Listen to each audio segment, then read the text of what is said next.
Buenos días, como parte de la clase, para continuar con la presentación en el nivel donde nos habíamos quedado el día lunes, y en vista que el jueves como tal yo intenté hacer una exposición de esta misma presentación utilizando una herramienta que dispone en la plataforma, pero que en ese momento el audio por el dispositivo que estaba utilizando no quedó bien, y prácticamente no se escuchó nada. Así que hoy voy a dar una explicación para que quede en un formato distinto, de manera tal que pueda ser consultada por ustedes. Estamos analizando en la unidad número 1, ya digamos casi para finalizar, lo que corresponde con el diseño, y hemos ido viendo una serie de pasos o etapas en las que se va construyendo este diseño, y hemos dicho que, por ejemplo, en el caso de la ampliación de los conocimientos, necesitamos disponer de una fuente o de un caudal grande, lo mayor que se pueda obtener, y que esos pasan por varias etapas o de varias formas. Uno es, por ejemplo, la observación, y las observaciones pasan por vivir experiencias de distinta naturaleza para tener un criterio más amplio. Estas observaciones incluirían, dependiendo de su naturaleza, aquellas personas que tienen la oportunidad de viajar a otros países, bueno, no en estos días, pero normalmente son otras culturas, otras formas de atender los mismos problemas, y que eso puede dar una idea de qué otras cosas se pueden hacer. Cuando se menciona la conversación, es una referencia a un diálogo que lo que busca es enriquecer el conocimiento, no se refiere ahí a una conversación directamente en WhatsApp, en Facebook, sino algo que busca una explicación un tanto más profunda, o con ideas más claras sobre lo que se puede hacer. Entonces las conversaciones tienen esa finalidad, ¿verdad? Discutir sobre incluso experiencias de otras personas para enriquecer una visión sobre el conocimiento que se puede obtener. El otro, que ha sido el más tradicional, siempre es la lectura, ¿verdad? La lectura igual la misma lectura académica, lectura vinculada a ciertos temas, que pasa por revistas científicas, libros, documentales. A esto no se refiere a la lectura de las redes sociales o de otro tipo de cosas, y los periódicos o algunas puede hacer que en algún momento tengan una visión que ayuden a ampliar el conocimiento, pero en muchos otros casos no, ¿verdad? Son más bien elementos de distractores y otras formas de aprendizaje común. En el caso de el tercer aspecto en esta parte es el de aplicación del mayor esfuerzo. En ocasiones es probable que la inspiración, por llamarlo de esa manera, aparezca en algún momento determinado.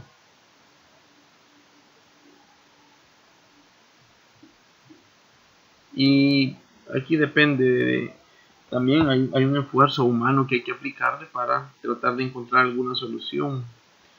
Puede ser que hayan personas que tengan ideas geniales, que puedan ocurrirse en el momento, pero normalmente se requiere de un tipo de esfuerzo que ayude a articular algo que tenga un sentido y una viabilidad, ¿verdad? No se trata solo de ocurrencias así por así. El número 4, que es el empleo de métodos eficaces de la búsqueda, aquí hay que tomar en cuenta que para comenzar hay fuentes que se pueden considerar que sean confiables, o fuentes de las que sí se puede considerar retomarlas. Y en el caso particular de búsqueda de información, creo que lo comentábamos en clase. Si ustedes se les deja algo que resolver, a veces lo primero que hacen es buscarlo en internet, y van a encontrar seguramente que alguien ya tuvo esa misma interrogante y lo respondió en un foro, en, en un blog, o que ya está un video de YouTube o alguna otra forma, pero que esa búsqueda no necesariamente da los resultados a lo mejor que se esperan. como comentario se les puedo decir que en muchas de las tesis que se hacen de final de grado, sitios como Wikipedia, El Rincón del Vago y otras buenastareas.com, etcétera, esas no son aceptadas como una fuente confiable de información, y son observadas porque no, o peor aún, incluso yo he visto tesis que en las referencias dice google.com. O sea, esa en realidad no es una, es un buscador, no es en sí misma una fuente de la fuente directamente que tenga una referencia de quién es el autor de X investigación o de X resultado. Ahora, esto de las búsquedas pasa por, también aquí se mencionan tres elementos. El primero tiene que ver con las restricciones genuinas, y es que alguien puede tener una grandísima idea, pero realmente estar totalmente fuera de la realidad poderse concretar, ¿verdad? Entonces no,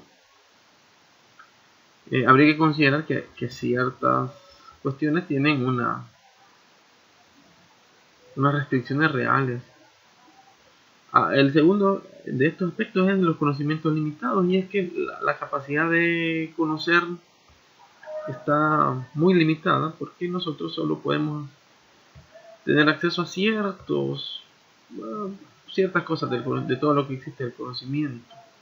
Primero, que tenemos un tiempo de vida limitado, y dentro de esa, la fracción que podemos conocer mediante, por ejemplo, el estudio es una pequeñísima de todas las carreras o de todas las áreas del conocimiento que hay. Estudiar una carrera como una ingeniería no nos hace expertos. De ahí la idea de la ingeniería de dividirse en áreas. Por ejemplo, ustedes estudian ingeniería de sistemas informáticos, pero como verán, aún así hablar de sistemas informáticos es hablar de muchísimas cosas, y no van a ser expertos totalmente en todas las áreas que implica una ingeniería de sistemas.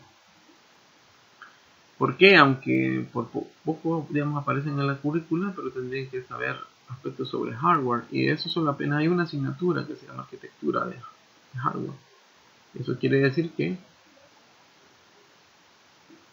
no se puede ser experto en esa área, porque si dividimos el hardware hay digamos microprocesadores, pero los que diseñan los microprocesadores deben ser muy expertos en esa área, y nosotros apenas somos usuarios de los microprocesadores, usuarios de la memoria, usuarios de los discos duros, usuarios de las tarjetas de video, usuarios de los teclados, usuarios de los mouse, usuarios de los monitores. Eso es decir, no logramos un nivel de profundidad en cada una de esas áreas, y hablando ahorita solo de hardware. Entonces, es mentira que alguien va a poder conocer de todo. Sí hay nociones muy básicas que, digamos, cualquier ingeniero de sistemas debe manejar, y por eso está diseñada una currícula que tiene, como lo hemos dicho antes, 48 asignaturas, de las cuales 42 son obligatorias y 6 son electivas, que hay que cursar algunas de ellas también, es decir, sumar 6, y que por lo tanto nadie puede en cualquier método de búsqueda asumir que va a tener el conocimiento total de algo. Y la última es las restricciones ficticias, es cuando se descartan algunas soluciones valiosas. Puede ser que de manera injustificada. Aquí, en términos más comunes, restricciones ficticias en términos de buscar soluciones es casi siempre excusa, ¿verdad? O sea, aquí, muy aparte de lo técnico que se menciona en la diapositiva, también debemos tomar en cuenta aspectos culturales, y es que en sociedades latinoamericanas, y en particular en El Salvador, tenemos mucho esto de buscar una razón realmente para no hacer las cosas, ¿verdad? Entonces buscamos excusas o razones ficticias para descartar alguna intervención que se pueda hacer. Bien, el otro tiene que ver con los métodos para introducir un sistema en la búsqueda. Habla aquí de variable solución. O sea, qué variables estoy considerando para la solución para generar algunos modelos, puede ser que sean modelos, aquí la estadística nos ayuda a veces mucho, ¿verdad? Para establecer posibilidades o probabilidades de alcanzar una u otra de las alternativas, que deben tomar en cuenta dos aspectos. Minimizar el costo. Cuando dice aquí de construcción, es que recuerden que muchos de los ejemplos que se mencionan acá están asociados a ingeniería civil. Entonces, minimizar costos. ¿Y cómo se puede maximizar la confiabilidad? Porque tomemos en cuenta que disminuir costos puede incluir la disminución de la calidad de ciertos materiales, que puede también poner en riesgo la confiabilidad de la obra que se esté realizando. Si se referiría esto a una obra de construcción física, es decir, una edificación. Si alguien, por minimizar los costos, le reduce media pulgada los diámetros del hierro que deben usar en las columnas principales, bueno, es probable que de entrada la estructura no se caiga, pero resulta que según las especificaciones, no sé, técnicas, esta infraestructura debía soportar movimientos telúricos hasta 6 grados Richter, y de repente, por haber hecho esa disminución en los diámetros que implicaba una disminución en los costos, en términos reales la edificación soporta solo 5.5, digamos, de movimiento. Y resulta entonces que hay un terremoto, un temblor, digamos, que es a 5.8 grados de escala de Richter. Es muy probable que esa edificación se caiga. Y entonces ahí se minimizaron los costos, pero la confiabilidad de la obra quedó botada. Y no solo eso y la infraestructura, sino que muy probablemente se pierdan vidas. Y digamos, en principio cualquier obra que hace el ser humano en cualquier aspecto de las ramas del saber, lo que debe procurar también es preservar la especie humana. Entonces ahí hay una contradicción en esa parte. Luego la cuarta paso es el proceso de diseño, y aquí es donde hay que decidir qué es lo que se va a hacer. Bueno, hay que tomar decisiones. Debemos tomar en cuenta que nosotros tomamos decisiones digamos, cotidianamente. Es frecuente que tomemos decisiones en diferentes circunstancias. Todas las mañanas ustedes deciden qué ropa ponerse, qué zapatos combinan con qué cosa, a qué horas levantarse, incluso si venir o no a la universidad. Bueno, estos días no van a poder venir, ¿verdad? Pero se toman una serie de decisiones que son de la vida cotidiana, y aquí estaríamos hablando de algunas decisiones asociadas al diseño para decidir qué es lo mejor. Ahora, ¿qué es lo mejor? Eso es una cuestión que suena muy subjetiva, y por eso es que aparece una serie de pasos que habría que tomar en cuenta. El primero es que yo debo seleccionar una lista de criterios y asociarles una ponderación a cada uno para que determinar luego qué es lo más importante o no. Entonces, si yo tengo 10 criterios para seleccionar, por ejemplo, en el caso de lo que se muestra en el documento de la unidad, que se menciona de una lavadora que debe tener una X cantidad de valores en dimensiones, una masa máxima soportable por cada carga y un precio. Ahí estoy mencionando algunos de esos aspectos. Pero si yo tengo unas 4 ideas de modelo de lavadora, ¿cómo decido cuál es la mejor? ¿Cuál es la mejor? Bueno, tendría que evaluarla. Y es como ponerle una nota. Y en términos así comunes sería la que tenga mejor nota. Es la que va a ganar. Y entonces puede ser que unas tengan mejores fortalezas en unos aspectos que en otras. Entonces ahí es necesario decir, por ejemplo, si yo tengo pocos criterios para hacerlo como representativo, si yo digo el precio que esté dentro del margen de lo que yo espero, eso tiene un criterio del 40%, y las dimensiones un 20%, ahí llevo 60%. La capacidad de carga otro 20%, y digamos el color el otro 20%. Entonces al colocarle una nota a cada uno de esos aspectos, tendría que multiplicarla por esa ponderación para obtener una nota promedio final. Lo que significa que, digamos, cualquier lavadora cuyo precio sea $500 va a estar en muchísimo más desventaja de otra que se acerque a los, digamos, alguna que tenga $120. ¿Por qué? Porque si se recuerdan, el criterio del precio era que no debía costar más de $125. Entonces, esta que vale $120, digamos, este modelo alternativo de diseño que vale $120, ya tiene 4 puntos ganados porque está exactamente en el rango de eso. Y puede ser que igual tenga otros puntajes en los otros aspectos, pero sin embargo el que vale $500 tendría 0 puntos en el precio. Y eso puede ser determinante para que no tenga una calificación, si lo vemos así, suficiente para ser seleccionada como tal. El segundo aquí es para decir el funcionamiento de las soluciones alternativas con respecto a los criterios.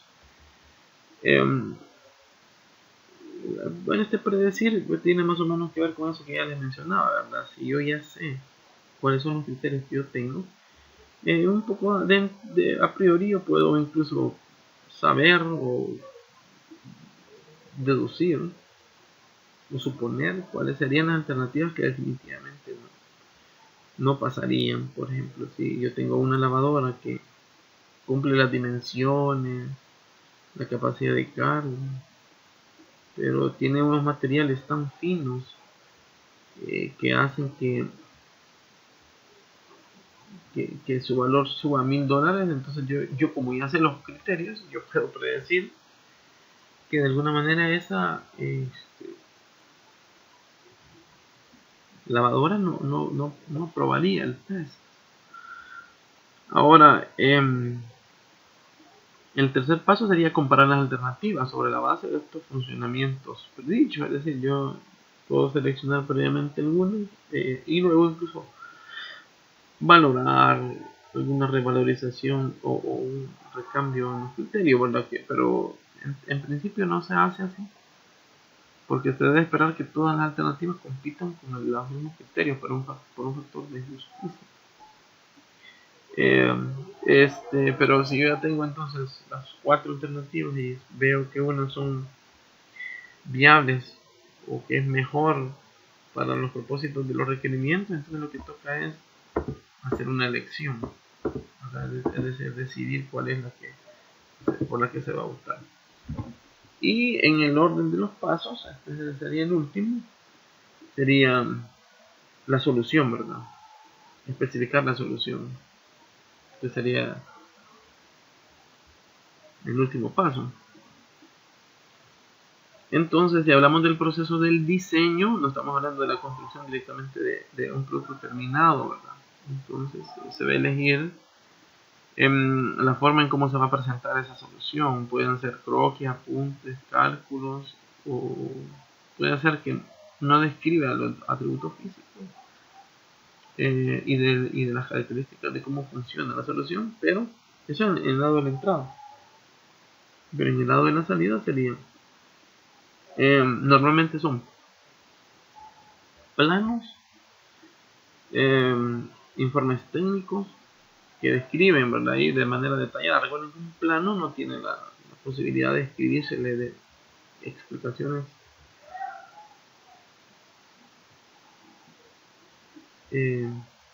y por último el modelo físico o tridimensional, eso se llama maqueta. Hoy, bueno, se usan una serie de software que ayudan a hacer simulaciones 3D y otra serie de cosas que ayudan a entender cómo es que se vería el puente, cómo se va a ver un centro comercial, cómo se va a ver, bueno, la obra de construcción que se vaya o que se esté trabajando, que se esté proyectando. Hay maneras de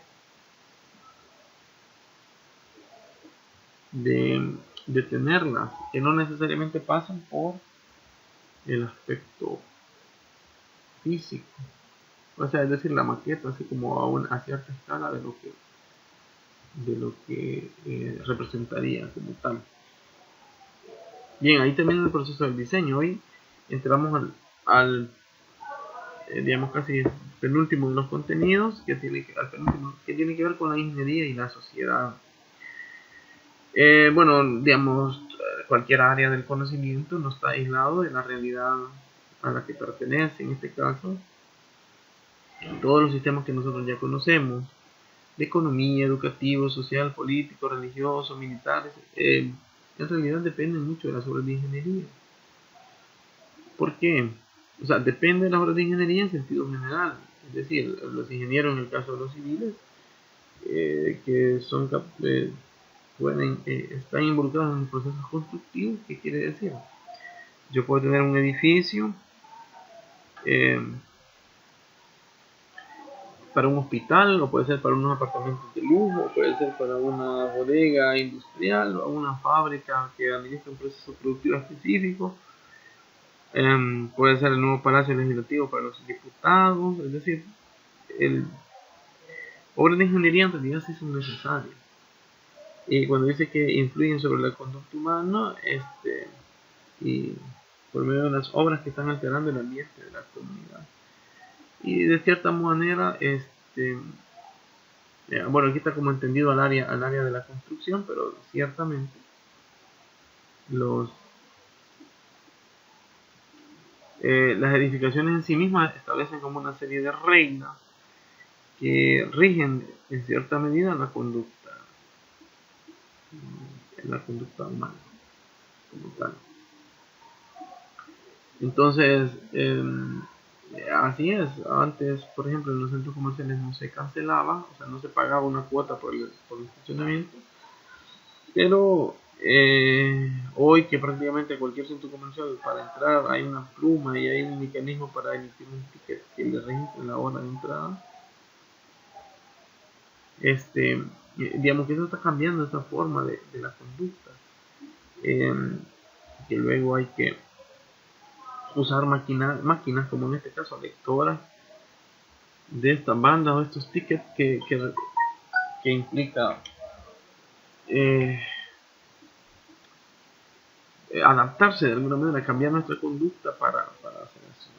Eso no ocurría hace X cantidad de años atrás. Entonces eso quiere decir que los ingenieros, a través del diseño y aquello que construyen, influyen sobre la conducta y alteran, digamos, el ambiente de la comunidad en el sentido en el lado de la ingeniería civil, digamos, las modificaciones de aquellos que eran planicies en grandes edificios, departamentos, estacionamientos y otra serie de cosas. Entonces veamos hoy cuál es la justificación de esto que decimos, de esta vinculación.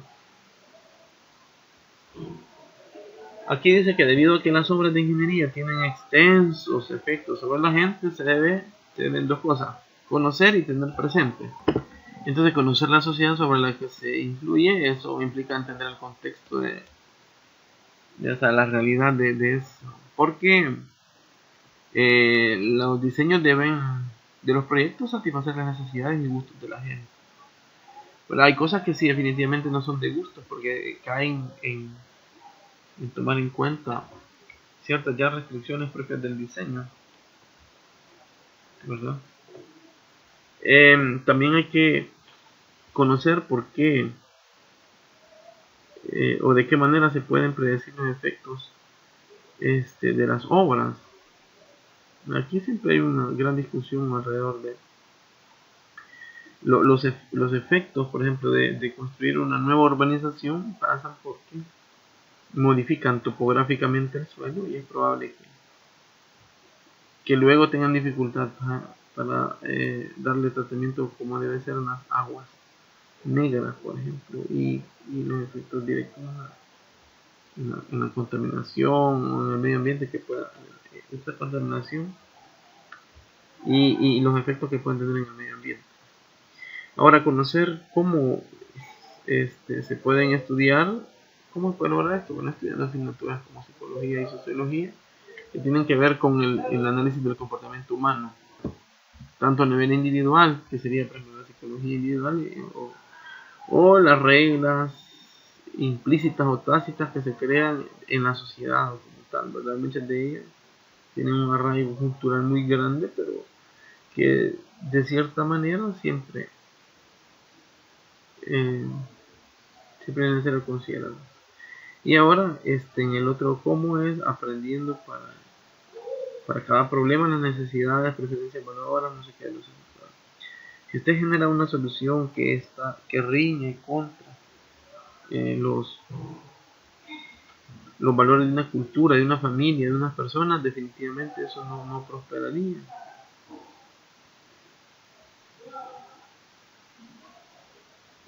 O sea, eso no ayudaría.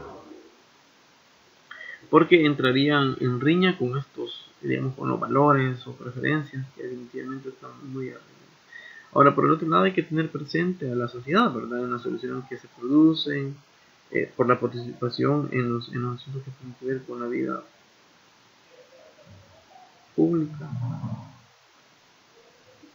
Y finalmente, en los problemas en los que se emplea el talento como tal. Entonces, eso es un aspecto de la vinculación entre la ingeniería y la sociedad. Pero no puede ser que se diseñen cosas que están totalmente alejadas de las necesidades y de la posibilidad de poder realizarlo. Y bueno, el 1.8 es la definición de la arquitectura. Aquí va a aparecer que es una actividad profesional que colabora con el mejoramiento del ambiente físico, tanto urbano como rural. Y entonces aquí, por ejemplo, queda una pregunta, ¿verdad? ¿Qué obras de infraestructura arquitectónica normalmente se ven en el área rural?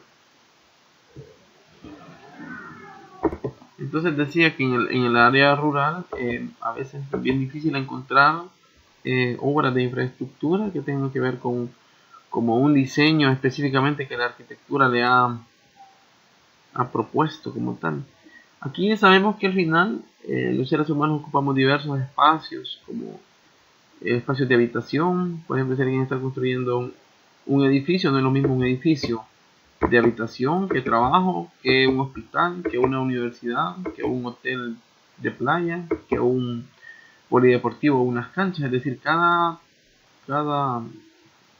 área va a requerir características especiales y por lo cual la arquitectura debe ayudar a armonizar estos ambientes físicos de manera que tengan un componente estético favorable, pero que también atiendan esas necesidades concretas para los cuales fueron el propósito principal. Entonces la habitación, incluso no es lo mismo la habitación particular, es decir, una casa de habitación privada, a decir un hotel, que tendrá otras características de independencia total de una con la otra, o en los ambientes que son para trabajo, que puede hacer que se requieran ambientes de áreas comunes o de oficinas abiertas o cerradas o de cubículos donde se puede compartir de manera ya sea individual o un poco colectiva. Entonces, claro, un establecimiento de salud tendrá otro tipo de requerimientos asociados a tuberías de oxígeno, de gases, de otra serie de condiciones, ¿verdad? Lo mismo que las universidades o cualquier otro tipo de infraestructura. Y de ahí entonces que esta arquitectura tiene que también pasar por estas mismas fases de las que se refería la ingeniería, es decir, tiene que pasar por el análisis, por la investigación, por el análisis, para que las soluciones cumplan ese propósito, por un lado, de que el diseño como tal tenga cierta armonía con una cuestión del ambiente físico, pero que también sea funcional, ¿verdad? Como tal. Y al tratar de hacer esta vinculación entre la ingeniería y la arquitectura, pues en estos términos diríamos que por un lado, mientras la ingeniería se enfoca en aspectos que son técnicos y constructivos para producir materiales resistentes, combinaciones, variaciones, la arquitectura se va a ocupar de la correcta utilización de esos materiales, de sus cualidades, de modo que satisfagan estas condiciones: solidez, amplitud y belleza. Entonces esta parte de belleza es la cuestión estética, ¿verdad? Cada vez que alguien ve un edificio, lo que nota o aprecia es esa parte de lo llamado belleza, pero que también debe ir a la par de la aptitud y de la solidez que vaya a tener, porque si no, algo malo también puede ocurrir.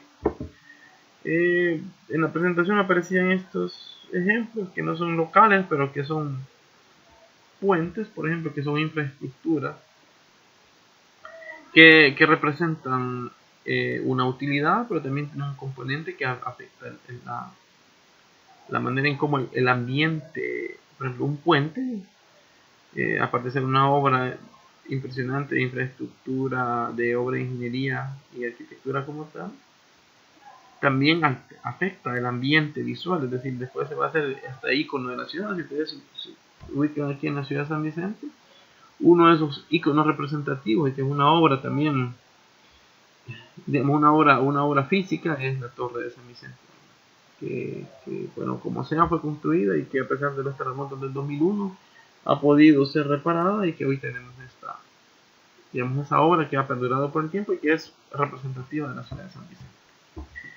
Bueno, esta es la bibliografía, quiere decir los materiales de donde se toma lo que se ha sacado acá, que es la misma del folletito, y con esto nosotros terminamos.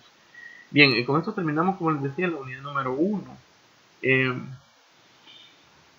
Mientras dure esta emergencia y que no tengamos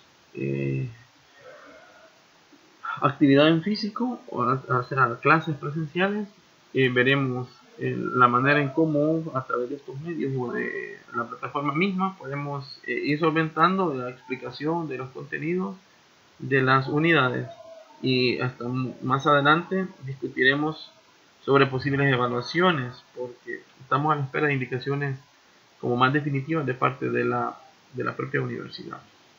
Cualquier duda, yo voy a habilitar ahí en la misma plataforma un foro, y el grupo que se ha creado de Facebook es precisamente solo para realizar esta comunicación más fluida, pero que cualquier mediación académica se hará por medio de la plataforma.